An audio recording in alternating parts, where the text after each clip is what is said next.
Hi, I'm Dana Ellis. Welcome to the information meeting about the Dominican Republic trip. Dominican Republic language trip is going to happen in March break of this year, of 2013, and we'll be traveling to Sosúa, Dominican Republic, which is right on the coast between Puerto Plata and Cabarete.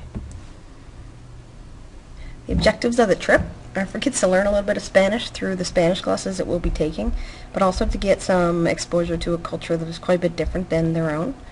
And to use the language that they learn in an authentic situation. So speaking to people for the purpose of communicating rather than in class as part of an exercise. There'll be a service component involved, about 5 hours of service, and also lots of action as we'll be doing some adventures. So first of all, how do we get there? We'll be leaving here on March the 7th, which is a Thursday, around 2 o'clock in the afternoon. We're going to drive to Portland, renting 2 vans to be driven by myself and my husband, Greg Ellis. We should land in Portland around 8 o'clock. We'll check into Howard Johnson's and stay there for the night. There is a pool, so the kids will have a chance to swim a little bit. The reason we're going to Portland is it cuts down on the cost quite a bit for the flights. This could be a problem. There are some students that don't have a U.S. visa, and if that's the case for your son or daughter, then we'll need to chat and see what we can do about that, whether he or she can meet us in Puerto Plata or if there's another way to get around it a little bit. So we wake up early in the morning on Friday, and our flight departs from Portland. We're either flying JetBlue or United, depending on which flights are cheaper. Right now they're about the same price.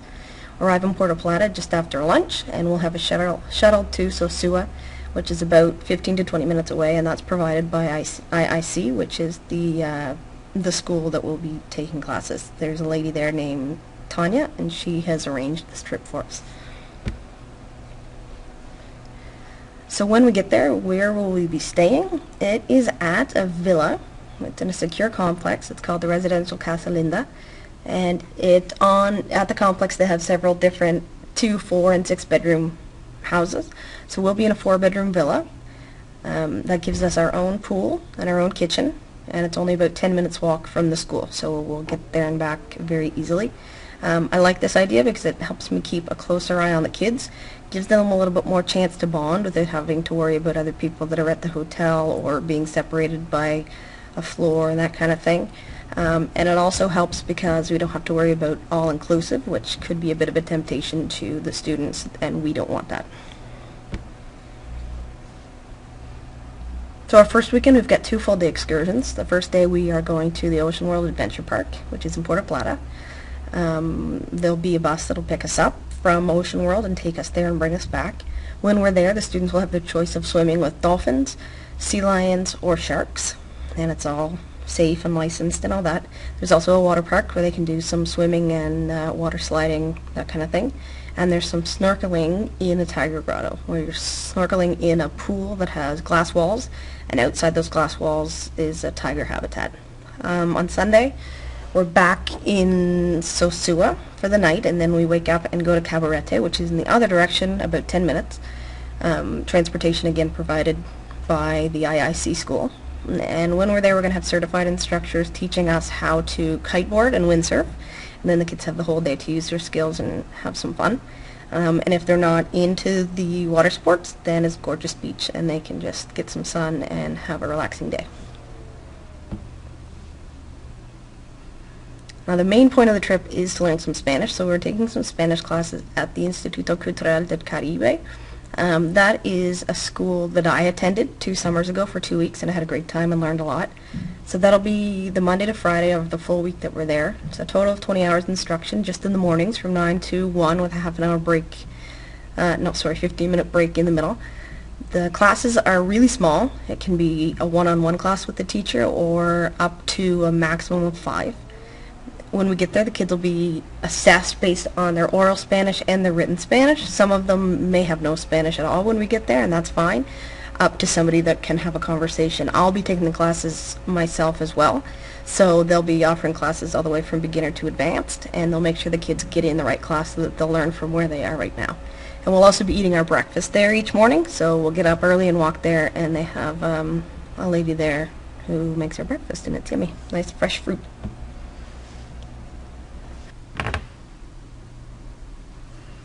Each afternoon after our classes, the school has arranged some activities and excursions for us.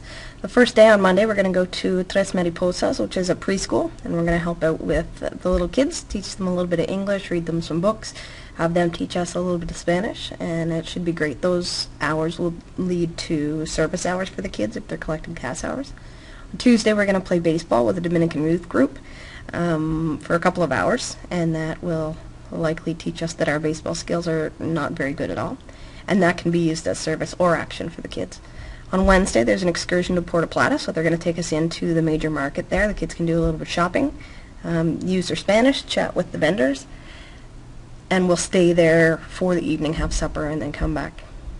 Thursday, we have 2 activities planned. Right after class, we're going to do some Latin dance classes, and then come back a little bit later to the school and take some Dominican cooking lessons from the lady that does the meals there.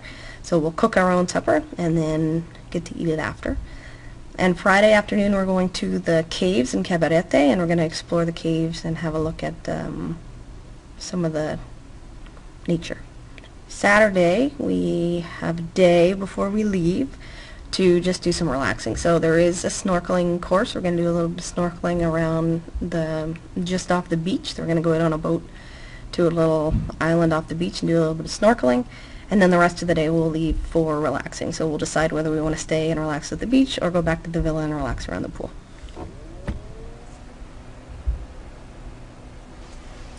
So finally, on Sunday, March the 17th, our trip is coming to an end. And how to get home is pretty much reversed back the way we came. So we're going to shuttle back to the airport from Sosua, again provided by the school.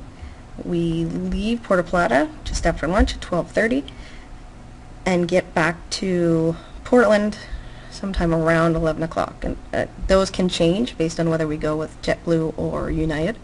Either way, our stop off in the middle, both on the way there and back, is in Newark. Check into the Howard Johnson again in Portland and stay for the night. We'll get up early and leave around 8 o'clock to drive back to the school, and we should get back here by 4 o'clock at the latest. Hopefully that covers your questions and gives you a little bit more information on what's going on. If you have any questions, feel free to contact me. My name again is Dana Ellis. Phone number is 849-4536, or you can email me at dana.ellis@rns.cc. My first name is spelled D-A-Y-N-A, and last name is E-L-L-I-S. Thank you.